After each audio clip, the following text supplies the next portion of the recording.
Hello everyone, welcome back to the channel. I am Mad Capper and this is another video on Raid Shadow Legends, but with me, you see to my left, or your right, or my left, or her left, or someone's left, is the amazing, incomparable, beautiful, seductive, sultry, special, amazing. Look at that bling on her finger. It is Mrs. Capper. Mrs. Capper, welcome to the channel. Welcome back. Oh my goodness, it's good to be back. I feel like it's been way too long. It has, and I bet you everyone will agree with you, including myself. So, we have something special for you today. What do we have today? We have the top. I'm not going to tell you how many. The top, because I don't know. This is all surprise to both of us. So here's what I did. So here, let me give you the backstory on what today's video is about. During the cruise, during our vacation, during our pleasure time, during the time that I could have spent doing videos for you guys, instead worked on ensuring that the very first fusion that Amanda did, Mrs. Capper, did, was Armand's, which means I did the Armand's fusion on 2 accounts, mine and hers. I didn't do anything. And the whole time, every time I brought it up, I'm like, oh, I just got to do something. I got to do arena. Or, oh, I got to... What would she say? Would she say, I love you, baby. I can't believe you're doing this for me. Such an amazing champion. Oh, my God, you're the love of my life. I can't believe you would do this on our vacation, sacrificing both leisure time and time in the channel. No, she said, I don't know. It's not a girl. So I thought, and that's, let me tell you, you're not wrong. Some people may be thinking, yeah, but that's not how it works. That is how it works. If you're not an end game top 30 arena plat pushing 100K a year in this game player, why wouldn't you build the champions you like just because you like them? They don't have to be great. They don't have to be meta. There's over 800. There's probably 1,000 champions in this game by now. And there are 1,000 ways to do everything in this game. So I suggest to you, this is how you should build your team. Not the champions you need to have, quote unquote, but the champions that you like. And so that's what we're going to go through. And some of these champions might be OP. They might not. I don't know. I haven't heard what the answers are.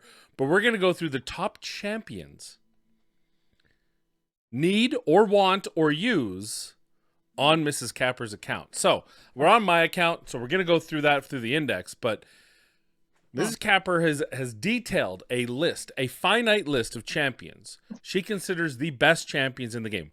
Because they're amazing? Maybe. Because they help her in areas? Possibly. Because they look amazing? Yeah, quite probably. Let's hit it off with number... How many do you have? First off, I don't know how many you have. How many champions do you have? We'll find out. We'll find out. So we're not going to count down because we need to have a... Unless I guess we just count minus numbers. So we'll go with the first one. So first champion, babe. Which one is it? And I think maybe you'll be surprised by this choice. But so here's my biggest dilemma. We talked about this earlier, is like my brain is split in 2 different ways, like a very practical approach and then a not so practical approach. But so we'll start on like a practical approach, and then you're gonna be like, what the heck is she thinking? She's a bipolar raid player, is what you're saying. You're exactly. Exactly. Yeah. All right. So I would have to say the first champion that I felt like really helped me out in a lot of areas and was really consistent and constant for me. I think at the time he was a relatively new champion, because if I recall correctly, you didn't 100% know a lot about him at that time. Does it sound familiar? Can you guess? No? Nope. Okay. Scuramus. Oh, Scuramus. Yes, absolutely. Yeah. Absolutely. Good call. Good call. And by the way, I'm going to give a grade on the champion, like the pundit grade, the what, I'm smarter than everyone. But no, it's the wrong answer, but I'm going to tell you how good that champion is on a tier list, where I'd put that champion, and then we'll talk about it. We'll talk about why you love that champion, which you kind of already have, and we can discuss that further. And what I think about the champion from a pundit. Well, and I spend very little to play, and definitely when I first started playing, I spent even less than what I do now. So he was just a happy accident, kind of. Yes. So I give Scuramus a top 10 epic in the game. That's a top hot 10. take. That's a hot take, babe, because I don't know if everyone would agree with me, but here's the Okay. case. Here is the technical case for Scuramus.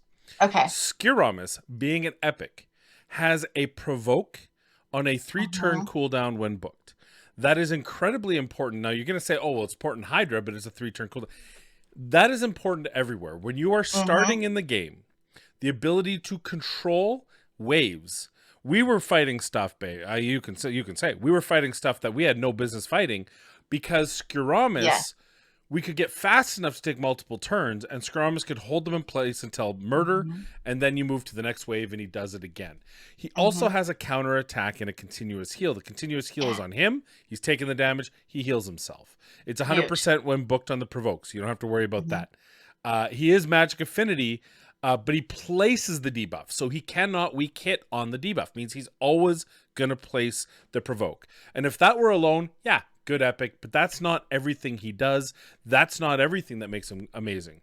The second thing is, when you talk about Hydra, and I'm still on this skill, he's putting 2 extra buffs on himself, which means you build him with high resistance, and he can be your Head of Mischief target.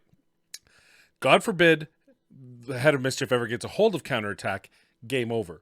But so long as you don't get 3%ed and you put enough resistance on him, this makes him an immediate. He's provoking, head of decay taken care of. He's got the extra buffs on himself, Head of Mischief taken care of. But that's not all. But wait, there's more. He's an HP champion with 20k HP. That means, especially early game, which is what we did as soon as we could, shield set on this champion, bolster set on this champion if you get to that point. Now you've got some extra life force on your team. And being an HP champion, you can build them out pretty significantly, right? He also has, if you need it, all battle 25%. So it's a nice, easy, put him as the lead. A lot of AI attacks leader, which means ally attacks out of turn, those sort of things, will always be hitting him. Again, you're building him with higher resistance. He's got the counter attack. He's got everything. What does that counter attack also do? Has a chance to stun. Guess what that means? Spider. He has a counterattack. He has a provoke. They attack him. He stuns them. It's a great synergy, but even in waves, can stun them. Yes, it has. It's a 20%. It's booked to 30%, so it's not a huge ability if the target's turn meter is fully depleted. If the target's turn meter isn't depleted, it steals. It has a 100% or 90% chance when booked. Chance of stealing the target's turn meter. So you've got this great control on the A1. And if that weren't enough to put him into the conversation for best epic, or I wouldn't put him in the best, but I definitely put him in that top 10, like I said, maybe 9 or 10. He also attacks all enemies, decreases the duration of all enemy buffs by 1 turn, and has a 75% chance of placing a 50% decreased attack debuff for 2 turns, and fills his turn meter 10% for each buff that had its duration decreased. So again, you're talking about a strong counter in Hydra. You're talking about waves. Everything about this guy, it's an amazing kit. He's an amazing control. He comes with 1100 defense on top of his HP. So that's where I'm at. Do you want to add anything from your perspective, having used him in the game? I think used him for the longest time, and only recently has he kind of been set aside because I have Stagnite, and he kind of helps in some other kind of way similar to this guy. Yeah, that's my technical terms, but yeah. Yeah, no. So a lot of places with Scuramus, now that we have Stagnite, we have that decreased defense, makes it wave clearing easier. Also, you have Seer now. That's a big deal. So we're doing Seer waves in dungeon content. Still very strong in Hydra. We're just transitioning you into Hydra, so we haven't really built a strong team with him. He'll be viable right into the end game for you, unless you happen to pull like a Krisk or someone that's just that much better. And even then, Krisk and him can duo the duties of taunt and of the high resist champion. So yeah, no, amazing champion. Great first pick. See, solid first pick. You all thought, I know it. You're all gonna be like, she's gonna say Pixneal because she's so pretty. No, goes right to utility. Goes right to a top tier champion in Epic. Next, babe, number 2. Number 2 would be Demetha. Demetha? Yeah, no, yeah. Another top tier pick, of course. Demetha is the difference between winning and losing in this game. Mhm. Got her very early. Luckily, again, Yeah. both of those two we got quite early on in the account. I would say top 10 epic as well. I'm running out of room for epics, but nonetheless, I'll just say they're all top 10. Easy top 10 epic. Gave you a 2-key, sometimes 1-key unkillable Ultra Nightmare team. But even before we got to those points, it was a 3-key. The reality is, as soon as you get Demetha and as soon as you can build those speeds, you have a 3-key. You have an Ultra Nightmare team, period. Mm-hmm. It might be 4-key, it might be 3-key, 2-key, 1-key, but you have an Ultra Nightmare team. And Ultra Nightmare Clan Boss is such a, and I'll tell you from playing the free-to-play series, it's a significant backbreaker for me that I don't have a team hitting Nightmare or Ultra Nightmare on that challenge, because that means epic books, legendary books, shards, everything you get. Mm-hmm. It's just so much. So yeah, absolutely, Demetha, great pick. Also, and I think we still use her. We do. Yes. Other than, well, I mean, you're going to use her forever in Clan Boss, but I think we use her for those seer teams because she puts on good buffs. So you have a couple buffs here that you can chomp, which is really helpful on a 3-turn cooldown, which is helpful for wave clearing as well. So very strong. Anytime there was like I don't know how to finish this, we just kind of put Demetha in to see if it could finish the wave. Yeah, so. Exactly. Great and heals, cleanse. She looks amazing too. Just and say, looks pretty phenomenal. Dwarf. Yeah. And is a kinship in the height, so I get that. I mean, yes, so. Sisters from another mother. For those of you who might be new and living under a rock don't know, she has a 3-turn booked block damage. It's a 1-turn, but you can actually do a 3-to-1 comp on the Clan Boss to allow you to be 100% block damage at all times against the boss, and requires Seeker, which we have. So great team. Also has a increases duration of all ally buffs and decreases duration of all ally debuffs by 1 turn. This is the most underrated ability in the game. Very strong for Iron Twins, because it's going to increase your buffs, decrease your debuffs, and on top of it, heals allies by 2.5% of their max HP. Does not sound like much, but a further 2.5 for each turn added or removed from the duration of buffs or debuffs. So you have 5 buffs on the team. You might have 4 debuffs on the team. That's 9 times 2.5. Right, which is like 25% or whatever it is, plus the 2.5. Yeah, you can heal quite a bit here. In amount, as a maximum of 10 buffs if you can make it happen, right? Then you get 25%, so you get 27.5%, and that's not including debuffs. So a huge underrated heal there. And then of course she has a shield that she places on 10% of this champion's max HP and the ally with the lowest HP, except for this champion. So great champion all the while. Look at that, we're 2 for 2. 2 top 10 epics in the game. Are we just doing epics? No, you can do anything. Okay. Well, then for my third one, I want to veer a little bit to the left off of the epics. So very early on, I was trying to compete in tournaments, and I just got lucky on a couple of the tournaments. And one of them landed me, and he wasn't my first legendary, but he is clutch, and I use him to this day, and that would be Regesh. Yes. Do you know who your first legendary was? Do you remember? I want to say, was it Mordo Macabre? It was Mordo Macabre. Yeah. Who's a strong champion. Still used, We still use in the arena for that speed lead and the other. But Regesh, absolutely. One of the few champions I do not have on this team. On my account here, you can see he's grayed out, and it pisses me off because Regesh is amazing. That's crazy. Yeah, and actually, I had rebuilt your arena team because we were having some problems in arena. Now we already, for full disclosure, Regesh. Let's take a look at his kit here. He has a passive which puts a perfect veil on the ally with the highest attack, inflicts 20% more damage against targets whose defense is lower than this champion's defense. Also places a 25% strengthen and increase on all allies, places perfect veil on this champion for 2 turns on a 4-turn cooldown. Look at all those buffs, by the way. Yes, I know. Yummy buffs. Good for Seer. But the real key to this is not only does he give Seer buffs, but he also has a decreased defense with a stun. And on a 3-turn cooldown, on a 100% chance on the decreased defense, and then a 100% on the stun after attacking. So just a crazy champion. amazing abilities. Also puts an increased defense on this champion for 2 turns, attacking with his A1. So at all times, especially if you have, now we don't have ally attack. I'm gonna hold my breath to get ally attack on your team. Other than, you know, like a really strong, haven't got that yet. Or did we get Linethril on your team? Yeah, I have Yeah, him. we have, but we don't have him fully booked yet. He's been passed over. We will get him fully booked at some point, I think, because I think that's kind of your next level damage. And he's not 6-star, and you know that's my favorite thing to do. Still level champions. So, but yeah, Regesh is an amazing champion. I don't know if I'd call him 6-star, but what I'll say, and what I was starting to say, is because we have a couple strong defensive based champions on your team now. Regesh actually is very strong for you in arena. He can veil himself, hide out. Stuns are amazing. He's got the buffs, which are amazing for the team. The strengthen especially helps you survive when you go second.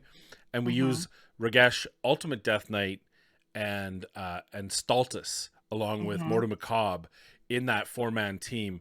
And it's actually been pretty good. It's been the strong. It's been so much better. Yeah. So because we haven't gotten that Arbiter yet, so very strong champion. I would say. I mean, I don't know if I would go so far as top 10, but I would definitely give this Regesh a strong A, an A+ maybe, or an S-. Very strong, very utilitarian. Also hits pretty freaking hard. So pretty strong all around. His stun is always nice. Yeah. Good call. Look at you. 3 for 3. Number 4. Okay.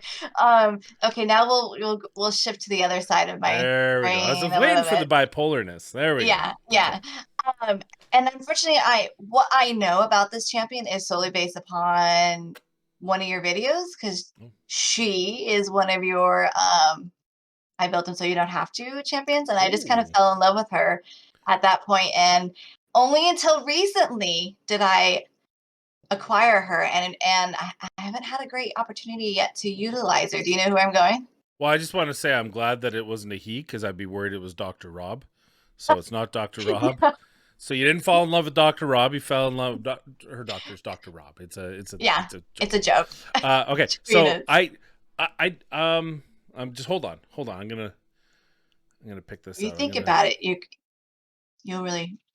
Okay, so you've had Rhonda since the beginning, so it wasn't Rhonda. Not Rhonda. Seer? No, because I didn't do a video on Seer. I don't think I did anyway, did I? What other champion? What champions have I done? I mean, my favorite female on your team is and I forget her name. She's the Shadowkin that's in your clan boss team. Oh yeah, Surin. Yeah, Surian. Yeah, Surian. Surian. Surian. Nope, that wasn't it. But she's awesome. Yeah. For anyone who Who do you remember who I was coveting for the longest time and she eluded me? Probably not. No. Shall I rip this band-aid off? Yeah, rip it off. I can't. I can't. Once you say it, I'll be like, oh yeah. Lady Annabelle. Oh yes, Lady Annabelle. Lady Annabelle. I had this champion. Did a video on this champion, and you were absolutely in love. I think Mrs. Capper likes big boobs. I cannot lie. See, so and some nice hips by the looks of it. Although it is kind of like a pseudo corset, so who knows? Yeah. The dripping fingers. So she's got she looks like she's Queen Victoria 1. Oh my gosh, it was in a murder type movie instead of She's amazing looking. Oh my gosh. Yeah. So I get that. But also, her kit. Yeah. Let's talk about her kit and talk about where she is. So she heals this champion by 15% of their max HP whenever an ally or enemy dies, which is just crazy. Then she has a swaps HP with a single target. If the HP is equal to or higher than the target's, then she puts a revive on death on the target. Otherwise, she puts a revive on death on herself. She has a leech with a decreased speed, booked to 100% 3-turn cooldown, and for 2 turns on targets with less than 50% turn meter on the speed. So a whole lot going on that. And her A1 attacks one enemy 2 times. Each hit heals the champion by 3% of their max HP. Doesn't sound crazy. The craziness is around heals this champion by 50% of their max HP whenever an ally or enemy dies. This is a solo Bommel champion. So while I wouldn't call Annabelle a top 10, I would call her an A tier for sure, because she has this very strong usability, generally speaking, because of the heals, the swap, the revive on death, the decreased speed, the leech, all great parts of her kit. But the fact that she can solo content makes her just a step above the riffraff, so to speak. So yeah, definitely still a good call. Absolutely not chosen for that. She's chosen for her looks, but still very strong champion. And yeah, no, I would call that a good job. An A plus. Thank you. All right. I think I I was like to 4, be the head so of the class. up to At 5 4? now. Yeah. Okay. So here's another one that I don't have her, but I am a big time fangirl. And one day, maybe if I am lucky, I will pull her. But I do have to say, Clarium, if you're listening, you put her in the wrong like category. She's not a barbarian. The And if wrong you faction. really, yeah, okay, sorry, Okay. faction. If you did your history searching research a little bit better, you would know that she's more of an Amazon than a barbarian. And you missed the ticket. There is a litany of lore around Amazon warriors and all that kind of stuff. That could have been another faction you could have added to this. But with that being said, I'm a big time fangirl. I can even. Ever since I was young. Yeah, you know where I'm going. Xena, warrior princess, without a doubt. A champion that I actually randomly pulled, like wasn't even trying to pull. I think I pulled 2 shards and I got her on a 10x when I was actually just pulling shards for an event or something. Doesn't much look like Xena. I think that's probably another miss. The face here is a little bit off. The costume's bang on. Like the costume Bang looks on, amazing. yeah. The icon looks amazing. And frankly, she has a really good kit too. So she's another very strong choice. We know that you were a big fangirl of the show. And that's what this is about. But it's not a bad pick regardless, right? She has an increased attack on herself every time they use an active skill. A whole bunch there. She attacks all enemies. She ignores 10% of the target's defense for each buff on the target and resets the cooldown of the skill if it kills 2 or more enemies. And another AoE ignores 5% of the target's defense for each buff on the target. Steals 20% turn meter. This effect cannot be resisted if they're under more than 2 buffs. Attacks one enemy 2 times, ignores 3% of the defense. So a lot of defense mitigation. Strong hitter. Could hit a little bit harder. I think that was a kind of a miss on Plarium's part. Could have been better. Definitely she's an Amazonian. I think Barbarians is probably... That's probably the closest thing they could put her in. Probably the closest. Yeah. I mean, you could make an argument for maybe Bannerlords, but I feel like she's more of a wild child. There is still a missing group. I know. And it's not the first time, little known fact, not the first time there was a real miss. There's been a couple other times that they've really missed the mark. One of them was the Undead Horde, and Cerberus Arms had a champion made after him, Saito. Cerberus Arms was a content creator they invited to Ukraine. They actually snubbed our content creators. They originally were going to invite Chosen, Darth. No kidding. There were 4 of them: Chosen, Darth, Stu, and oh god, I forget his name right now. He looks like Chuck Norris. You should not forget that name. He's no longer with God, I was really good friends with him. I feel bad. But instead they decided to go with more popular. So they actually went with a group that I follow, MXR Plays. I follow them religiously. And I also knew of Cerberus Arms. And they have bigger channels, and they invited them out instead. And they did a whole weekend where they took him skydiving. And he literally asked, can I be in the game? And they put him in the game. But then they put him in an Undead. The guy's Asian American. Yeah. He's a samurai. But at the time, they didn't have Shadowkin. Oh, they didn't. So they put him in Saito. And ironically, ridiculously so, Ninja, who's as white as they come, is in Shadowkin. So I thought they could have made a backstory to move him over. They didn't. But I just thought I'd mention that because, just similar to Xena, was just the wrong, bad timing. And so they had to put him somewhere and they put him Somewhere. in undead. Anyway, Okay. sorry for that. Fine. We took a left, but we're good. Sorry. We're back on pack. That's 5. 5. Do you Okay. have a 6th? I do. You Like, do. All right. there's so many to choose from. It's hard just to limit all these options from them. But this is another one that there's so much hype around them. I would love to find out exactly what that's about. I don't have them on my account. Nor do you. But Taurus I and feel like, Marichka. well, no, but No. keep going. A longer lost love than that. Oh my God, who have I been lusting for forever? I don't even know And anymore. I feel like a good friend Ford has like 5 of them, 4 of them, something like that. Let me tell you. You ready? No, I'm not ready. Okay. Arrisia. Yes. I blocked that name out of my head, and you had to bring Yes, it back. I know. But Looks freaking cool. Kit's freaking apparently, amazing. yes. So, I don't know. You probably didn't see it. I did watch it today. For those of you watching this, you may have seen it. Hell Hades did some stats. I think it was today's video. He did some stats based on the artifact enhancer because it basically reads game data, and so it can compile game data. And the most used champions in the game, like 5 of the top 10, were all enemy max HP champions. That's how strong they are.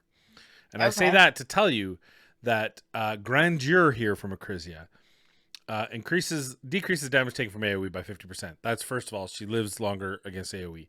But also, if a target's max HP is more than double this champion's max HP, this champion's attack will deal damage based on the target's max HP instead of this champion's attack. All bosses have more than double this champion's HP. This champion's max HP is 15.8. You can put 60k HP on her, and she's going to be 1/1000th of the 4 million spider. So, in other words, all of her skills are enemy max HP. So, you know, Cold Heart has her A3, Rollguard has his A2. She has just all of it. So, she has attacks one enemy 2 times, has a 100% chance, basically, when booked, of stealing 100% of the target's turn meter before attacking, cannot be resisted if the target has higher max HP than this champion, and she's going to hit enemy max HP. Also takes into account HP and attack in case she's hitting someone that doesn't have more than double her max HP. 3 turn cooldown. Then she has all enemies 2 times, places a shield buff on this champion for 2 turns. The value of the shield is equal to 5% of this champion's max HP for each critical hit. Who cares? The big deal is enemy max HP, AoE, all champions 2 times. And then, if that weren't enough, also puts a decreased defense at a 60% clip. The damage of the skill increases by 10% every time the skill is used, stacks up to 100%. So Hydra, obviously, any sustained battles, this is going to stack up to 100%. And of course, it's on enemy max HP. So it's just going to hit harder and harder and be crazy by the end of it. This is a S tier champion. I would rate, for PvE especially, top 5 in the game. For total, well, maybe top 10. It's tough because there's a couple support champions that would argue. And Gnut, who is absolutely... He's the most used legendary in the game, I believe. Oh wow! Yeah, and he's relatively new. Relatively, but he was a fusion, so more people have him than Arrisia, for example. Both top tier. Arrisia is great. For PvP, obviously not used, but to me, my most wanted champion in the game. Yes, I want Taurus and Marichka, absolutely. I got Sify, so I did finally get one of the long time wants, but she's at a next level as far as the desirability of a champion. So yeah, no, that's a good call. So far, I mean, you're hitting pretty good. They're mostly female. I think we've tipped the scales, but they're also mostly good. So I think you're doing pretty good. Mostly good. Okay, yay! Thank you. You're 6 in. Number 7. Do you have a number 7? I do. Yep. Oh, okay, yep. good. I mean, I do have a lot. There's, like I said, there's so much to choose from. It's hard just to only have a couple. But this champion is relatively newly acquired on my account, and they have been able to push me even further in content since I was able to acquire him. Stultus. No, but that's a good point. I I feel like I'm also noticing a trend within myself is that I tend to like gravitate more towards support champions more than anything. And I think that has something to do with my own MMO play style, which has always been a support kind of character, be it like druid, hunter, those kind of, you stand in the Absolutely. back and you take care of the business kind of thing. Yeah, and I mean, little known fact for you guys, when we first met, we played Dark Age Camelot, and she Mm-hmm. was a healer. She was a Mm-hmm. healer, and I was an armsman. Mm-hmm. So I was at the forge, and she was out playing with the cool kids. Well, I was at the forge the whole time until I sold the account and got another account, and I was a minstrel, and then I was used all the time, and a Yeah. Thurgist. Anyway, little known, but yeah, no, I can confirm Chastain was definitely a Yeah. healer. Yeah. All I right, think I spent a lot of time you haven't told dyeing us. my chainmail. You haven't told us who the Anyways, you haven't told us the champion yet. okay, the champion is Tagor. Tagor, Yeah. that's a mighty fine call out. Well, thank you. Tagor Uh-huh. is absolutely. I'm in the wrong. I do this every time. I always think of Gruckus when I think it's Tagor is an orc. Tagor is a top 10 epic in the game. Thank you. Again, I would put maybe. It's so tough because you're right. There's so many epics. I would venture to say, just based on my own use of epics and how often I use this champion, which I still use, versus other champions, I would say top 5. That's tough. The difference is, and the reason why I put him so high, like Seer, I don't typically say top 10. When you get a Seer, she's not God tier. When you get a Seer with a couple champions that can put buffs, she becomes God tier. But she needs that help. And she needs books. And if you're free to play, that's not always easy to do among epics. No. Tagor is out of the box, phenomenal, and with books just gets better. He's a support champion, 18k health, pretty reasonable, 105 speed, amazing. What is his kit? Well, first off, HP in all battles, 25%, which is nice. And has a passive that decreases the damage received by allies by 50%, or 50% HP or less by 10%. So reduces damage to champions that are in trouble. But the big deal is, one of the few epics that's usable in Hydra because of the kit has an A3 that revives all dead allies with 30% HP and places a shield buff on all allies for 2 turns equal to 20% of this champion's max HP. It's not unreasonable to get this champion to 100k HP or 90k HP. Probably in the early game, you're looking at 60, 70, maybe 80. Putting them in a shield set.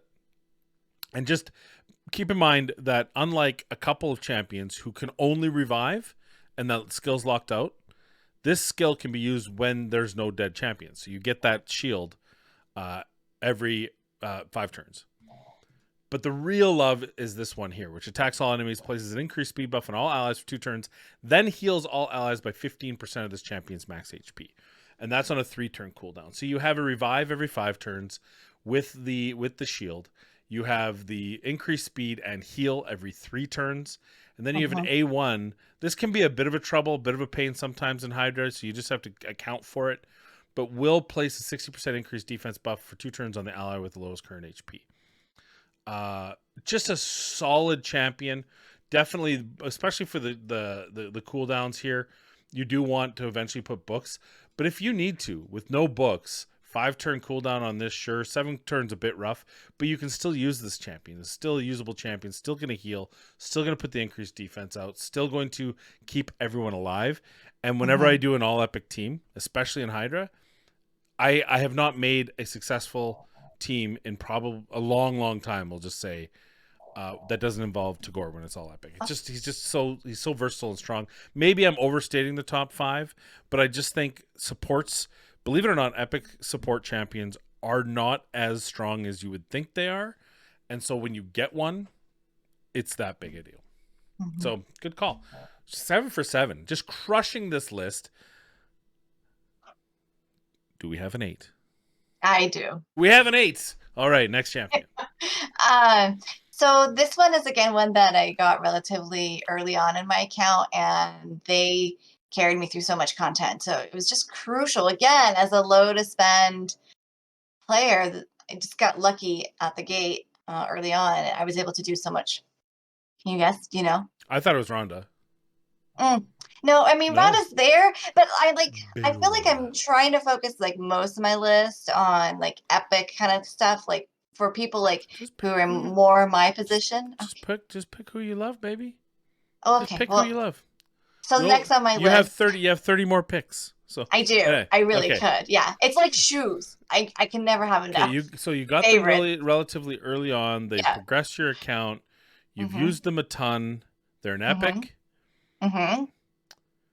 I mean, epics that I can think of right now: Akemptum, Seeker, both very strong on your team. Mhm. I Mhm. wouldn't say they progress you a ton, mostly because we use them in Clan Boss, so they have set speeds. Something I'm trying to undo with Akemptum, so we can use him elsewhere because he's Yeah. so good in other areas. I mean, Seer. We could talk Seer. We could talk Seer, absolutely. Um, but Seer was again a flick of the switch. Like once you had enough buffs, then we started using Seer. She wasn't immediate. Yes. You got her and she No. progressed. Uh, Correct. oh, my back is sore. Oh yeah, let's see. Maybe the list is going to end at 8. No, we're good. I'll suffer through for you, babe. Sweet. I am again. I'm at a loss. Okay. It is Geomancer. Oh yeah, no, that's silly. That's silly that I didn't say that. Yeah. That's silly that I didn't say that. Yeah, Geomancer's is top 5 in the game for epics. What he activates, like he can fall off, but still be endgame viable. For example, we don't use him anymore in the clan boss because you have a block damage. It does. He still can still work in a block damage, but you just have better options now.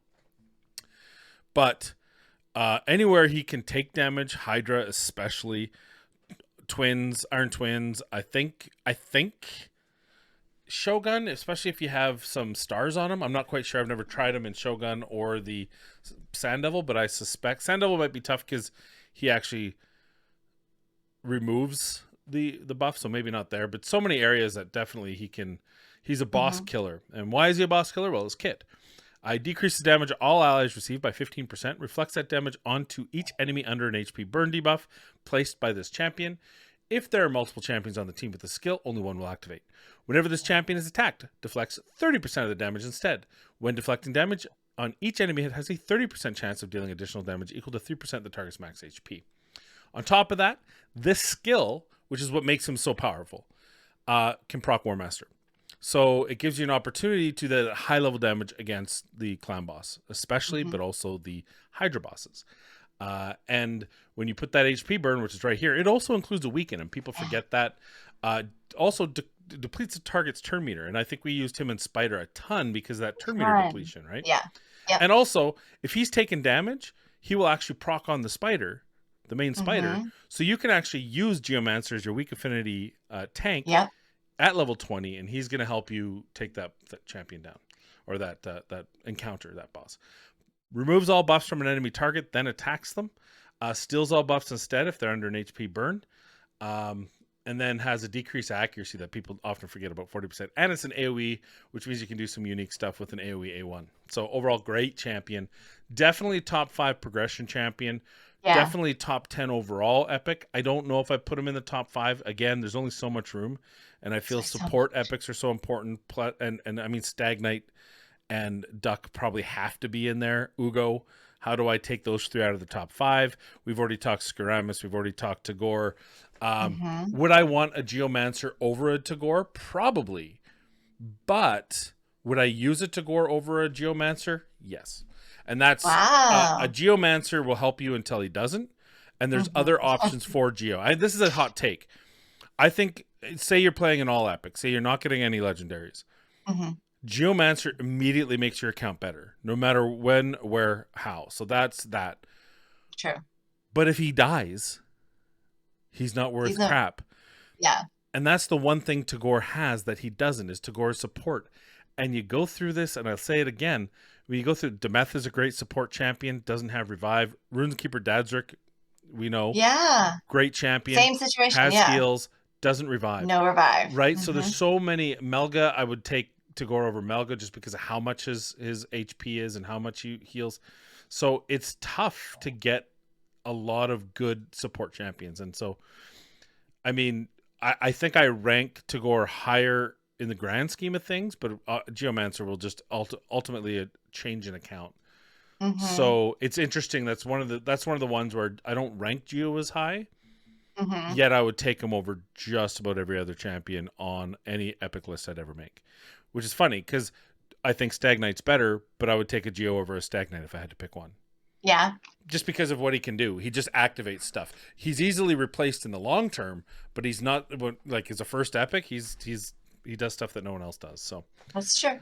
That's very good true. call. That's a tough one. I'm sure I'm gonna get a lot of comments. Leave a comment down below. Do you think I'm crazy to even suggest that someone's ranked higher than Geo in this game? Or do you think my reasoning is sound that absolutely I would take Geo over probably every other epic in this game as my first, but because there are other champions that can effectively stand in for Geo, for example, in the clan boss, I can use Frozen Banshee to do damage. Geo's great, but I don't have to use Geo. Whereas Tagor being a support with revive and heals is such a rare thing among epics that it's just an important skill to have. So at that point, or decrease defense, decrease attack from Stag Knight, for example, that just makes them, in the grand scheme of things, probably better champions. Let me know in the comments down below. And like, subscribe. Please. And notify. Yes, all that good stuff. All the good stuff. Okay, so do you have a number 9? I do. Oh, we do. I do. I mean, my list is coming to an end, and I'll try to. All right. So I'm gonna round out. I've got 3 more that I want to put in this list, and the next 2 I Why don't. is that? Because we go to 11. Who needs round numbers? Let's go with odd numbers. You and your top 10s like a bunch of lemmings. Forget that. We've got 11. All right, sorry. So, this one, I again watched one of your series of I Built Them So You Don't Have to series, and arguably the best series in all of Raid. Hands down. I've learned so much. But I don't have them. I think this is one that I don't know if it's like really account changing, but 1, their name is just super fun to say. 2, I mean, they are gorgeous. There's some really good design going into that one. And 3, I just think it's just kind of fun. Just a fun kind of champion to have. Big boob epic, Alika. Oh. No, okay. She does have boobs. Yes. So Erata is my next one. Erata? Yeah. She's getting a little freaky here. That's what's going on. Erata, very strong champion, very niche champion. Don't know if I'd call her top 10 because of that. Right. But if you can put a team together with her, she has. I mean, I remember the video very well because not only did we put her in clan boss, and she was out damaging many of the most popular champions. Exactly. On top of that, very wonderful fact, she's very good in Doom Tower. She can absolutely kill the Frost Spider because of her ability. What makes her so strong? Well, first of all, she has an ally speed in all battles of 50%. If we ever pull her on your account, she immediately goes into your clan boss. And she's the Akemptum replacement. Because I can't you don't quite have the gear to replace that 20% speed lead for Akemptum, but you have enough to go from 15 to 20. It will require some finagling, but we'd be able to do that. So absolutely. Why am I so convinced? Well, because she has this wonderful passive. Whenever either this champion or an ally lands a critical hit on an enemy under a hex debuff, has a 10% chance of placing a 5% poison, which goes up to a 25% chance. Now, 25% doesn't sound like much, but you've got 5 champions attacking. Some of them with multi-hits, like herself. The amount of poisons she just absolutely stacks on bosses is insane. And I love her in Frostbiter for that, because you just got to land that hex. It is a little bit tough on the Frostbiter to land the hex because of the high resistance, which is why you build her up. High accuracy if you're putting her there. It's not for the new player. But definitely in lower levels, you can do this with any boss that you're trying to just stack poisons. It doesn't work so well, obviously, in in Hydra, it is 4 times at random, so there is a chance that she might be able to put, but it's not really a perfect hex opportunity for Hydra. Definitely for Clan Boss, because you can put that hex down. The hex is going to allow for additional damage, and then it's going to allow these poisons to be placed every time someone hits with a crit. But on top of that, she hits hard. She has very good multiplier. She hits hard. You can build her as a glass cannon, because you'd use her in an unkillable team of some sort. She attacks one enemy 3 times. Each hit has a 30% chance of placing a 25% poison sensitivity. So she has the poison sensitivity. And she also has this here, which has a chance of increasing the duration of 2 poison debuffs by 1 turn. So if you have ally attack, if you have counter attack, that's just going to increase the opportunity for those poisons to stay on, say, the Clan Boss forever. But probably more likely is you can use her. And what I really like about her is there's not a whole lot of teams of top tier champions that work in dual man-eater. Because dual man-eater, because of how it works, you're only really allowed 1 champion to do all your damage.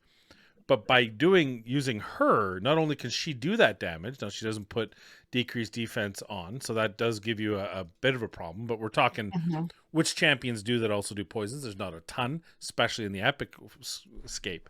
But even when she's not hitting, she's still going to max out that poison bar, because you can build your man-eaters with crit capped. You can build your Painkeeper crit capped. You can build your Seeker crit capped. You normally do, because you want your Seeker to do damage.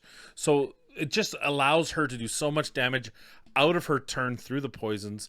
The only negative on her is the fact that poisons are becoming less important in new areas of the game, right? They're always capping poisons. Hydra, half of them are immune. They only do 10% of their normal. It's true. So that is unfortunate, and it's over time. So very good for Dragon, for example, and progression, but there's a point at which you want it to be a burst or a speed run. So becomes less of a top tier champion. I mean, you have Stultus, so you have the best champion for Spider, arguably, maybe behind Calvalax and maybe Theodore, but definitely in the realm of best champion for the Dragon hard levels. So, but yeah, amazing champion. Hope you pull her. Hope we get a chance to build her for your team. It'd be fun, right? That was number 9. So far, I just want to say, we built this up like she was going to pick everyone with high heels and be big boobs. And she did find some high heels, and she did find some big boobs. However, I'm making it sound like you're the guy, and I'm the... No, I mean the beautiful woman. She likes the princesses. But so far, everyone you picked has been a top champion. I mean, Urticata might be arguably the worst champion you've picked, and she is very fun, very amazing, just entertaining to use, and also pretty strong in a niche capacity. So, good job, babe. Way to throw a curveball. You're welcome. That said, number 10.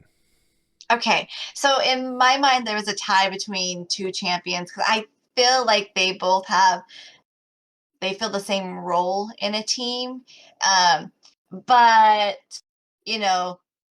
I just tossed a coin and it went to the girl. So, and we're not going to go that far away. I know, it's so random. You just never could have seen that coming.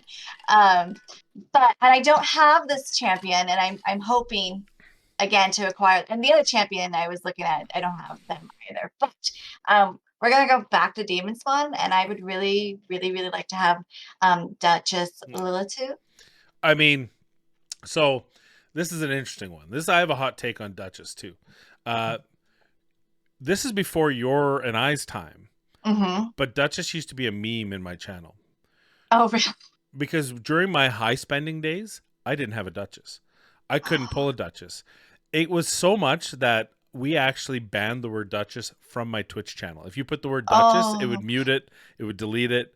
I had a meme where if you were a member, if you were like if you were the top tip or whatever, you would get a little Duchess icon. She was such a meme. Since then, I've had 3. I actually fed one in to play. I think I've had 4 actually.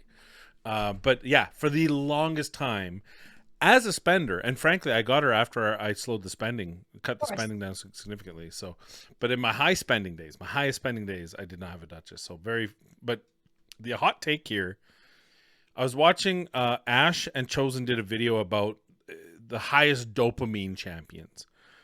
And they were arguing, so it's not really the top list. It's more what's the biggest rush? If you pulled a champion and you're just like, this just changed my count forever. What? Oh my God. And I was going to actually do a reaction video because I wanted to put this out there, but I can put this out there in this video. Duchess is the #1 legendary champion in the game. No kidding. I don't care about the twins. Oh. The Marich Kataris. I don't care about Sify Rodos. I don't care about how good the new guy is. Duchess Lilu does so many things that no other champion in the game does. And this champion, on my account, which is near 30 million player power, the top guys have 50, 60, 70 nowadays.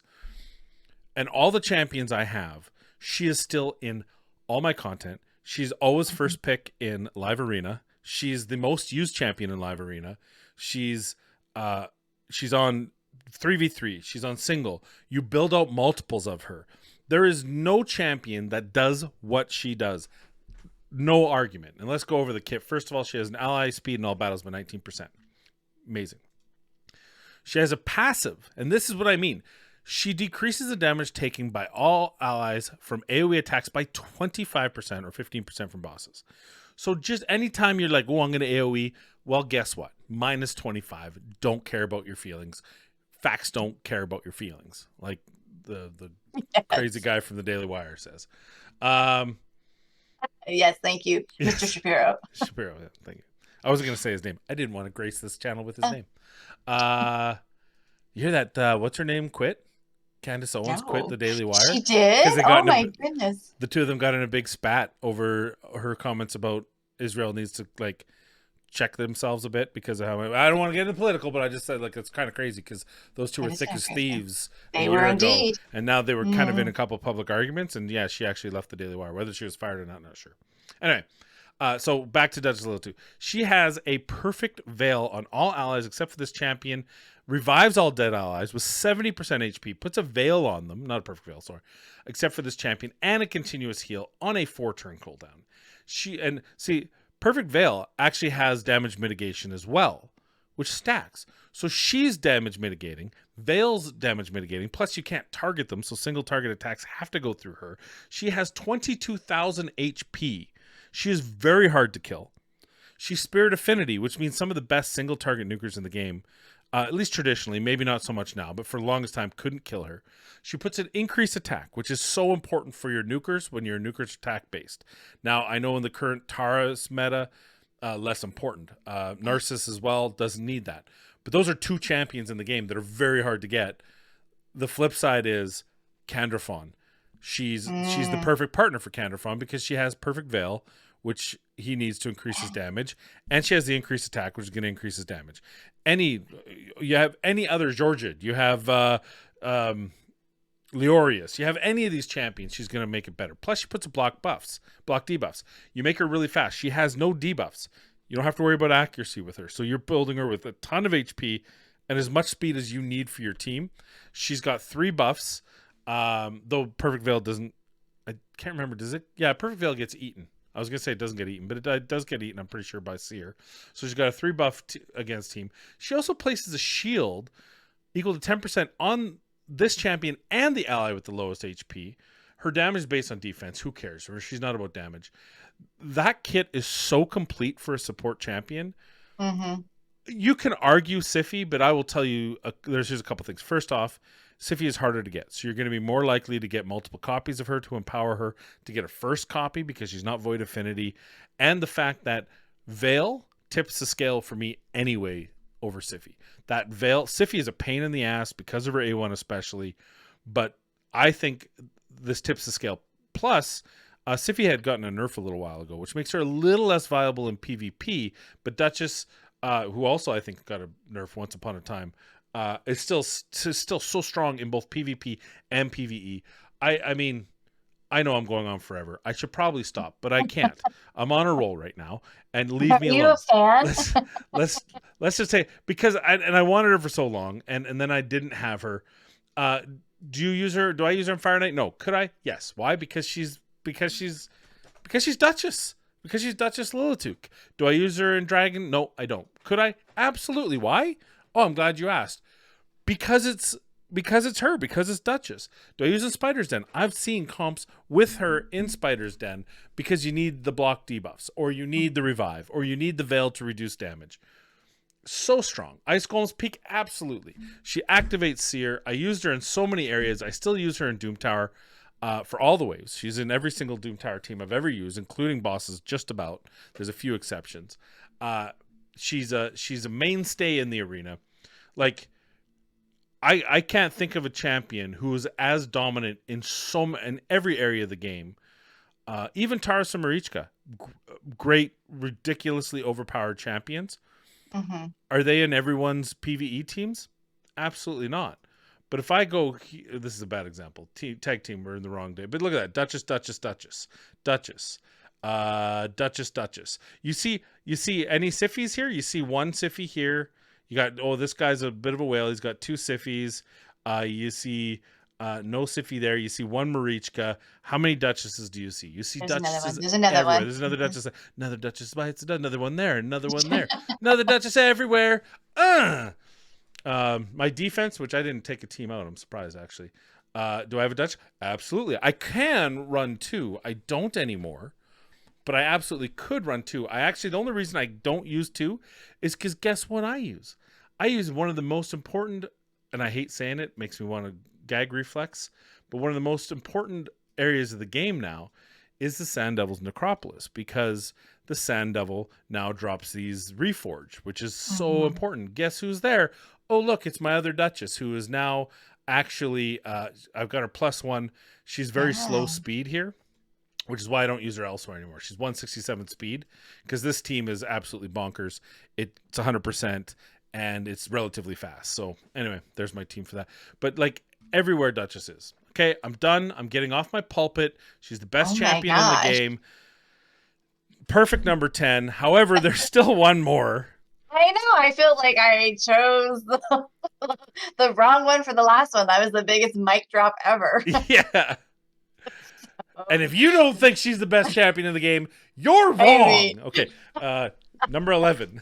This is going to be so disappointing, I feel like. But this was an important champion for me, again, very early on. And I spent hours farming her copy until I got every single one that I needed to book her with. You know who I'm thinking of? Oh, you're going War Maiden? Yes. I mean, I know it's like not crazy impressive or anything like that, but she helped me so much in the beginning. It's the boobs. That's fine. Scantily clad. We're gonna end on the barbarians, because my other girl's sitting here. She perhaps has the least clothing in the game. Probably. Well, yeah, she's up there. I mean, actually, maybe Sky Touch, just because it's like, and they added. I don't know if you know this. They added clothing to her. Oh, really? Yeah, she did this. I believe it's either this front or there's something they added, and they added dirty feet and stuff. They added to her. The side boob is still real, but War Maiden has not had any clothing added. I'm not gonna. Hey, do I think Duchess is the best champion in the game? I think we've covered that sufficiently. I think so. Oh, wow. But like everyone can get War Maiden. Here's what I'll tell you about War Maiden. She has arguably, especially for new players, the most important debuff in the game. Decreased defense followed by decreased attack, in my opinion, are the two single most important debuffs in the game. They are so important for progression. If you do not have either of those, everything becomes immeasurably more difficult. Harder, yeah. And the advantage here is this is a champion you can farm, and you can book to farm. And we did that, and you do that. Unless you pull Stagnite with your first epic pull. Which you did, and I did not. Which I did on my mothball free to play, yeah. Yeah. So I actually stopped farming War Maiden. But yeah, at that point. But yeah, no, it's a no-brainer. She's strong. It's a 3-turn cooldown 100% when booked. The books come from just farming copies of her. She is absolutely top tier. She does fall off ridiculously quickly because she's attack-based with low HP, because she's rare. And also, because she's Force Affinity, you start running into some issues, especially around her frailty. But that said, yeah, no, I don't. I wouldn't disagree with it. I think you see here, no one's disagreeing. Demon Lord 3.4. People are idiots. She's a 5. Why? Because she's free. She's absolutely free. Sure, Exactly. she doesn't have the only thing she has against her in Demon Lord is that she's affinity unfriendly. But you can use her right from the get-go. She's going to help you do damage early game. You can put her in unkillable teams. You can put her wherever you want because of that decreased defense. Yeah. That Demon Lord. And I did. She was everywhere. Okay. The only thing that I would agree with the Demon Lord issue is that she does place these 2.5% poisons, which early on is not bad. It's just extra damage, especially against the Demon Lord.